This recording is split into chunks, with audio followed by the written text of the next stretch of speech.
The race appears to be tightening among Republican candidates for Congress here in Northeast Tennessee. Now, there is a brand new poll out tonight conducted exclusively for News Channel 11. It shows State Senator Crowe and Diana Harshbarger neck and neck, with several other candidates not that far behind.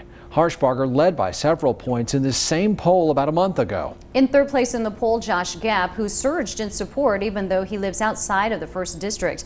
In fourth place in the poll, State Representative Timothy Hill. Former Tri-Cities Mayors Steve Darden and John Clark aren't far behind. Well, tonight, Ansley Daniel got reaction from the candidates with less than a week to go before the primary. Ansley? Josh and Sarah, early voting ends tomorrow and the primary is less than a week away. I've been in touch with candidates and their campaigns all afternoon about these brand new results and their thoughts heading into the final push for votes. The new poll by Spry Strategies asked the same questions posed 1 month ago, but this time the results show a possible shift in the tightening race. It's going to be very tight. I think it's going to be 3 candidates within the error margin, and a 4th or 5th kind of nipping at their heels. In the lead, State Senator Crowe. I've just tried to be myself. And Diana Harshbarger.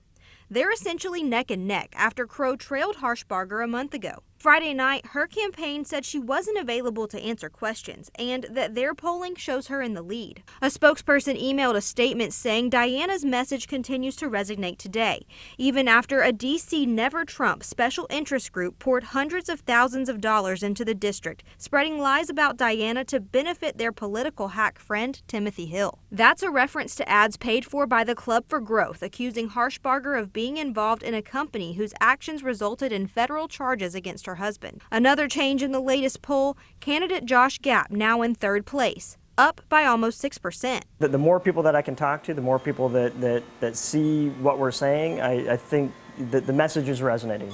Political correctness is cancer. It's tearing our country apart. The new poll also tracked candidate favorability. Harshbarger and Timothy Hill both down in that category. Hill polled 4th overall. His campaign said he also was not available for an interview, but a spokesman said all signs point to Timothy Hill being in strong position to be victorious next week. State Senator Crowe says his decision to stay positive is paying off. I'm really pleased that my 100% positive, optimistic message is getting through. It's resonating through all the millions of dollars of negative, misleading ads that are being run against me.